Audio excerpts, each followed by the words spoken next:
Assalomu alaykum. Men Yo'ldosheva Nazokat Rasuljonovna, Pop tumanidagi 33-o'rta ta'lim maktabida geografiya fani o'qituvchisi bo'lib ishlayman.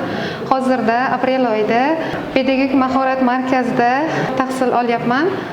Oldinlari malaka oshirish kurslari bir haftalik bo'lardi. Endi hozirda esa prezidentimizning qarorlari bilan bu 1 oy muddatga cho'zildi. Bu biz uchun juda ham yaxshi imkoniyat. Bilim darajamizni oshirishga yoki bo'lmasam ustozlar bilan metodlar almashishga, o'zimizni ustimizda ishlashga, yangi texnologiyalar bilan ishlashga va juda ham ko'p bilimlar olishga bizga fundament bo'lyapti. Albatta, bu biz uchun juda ham yaxshi imkoniyat. Bundan juda ham xursandmiz.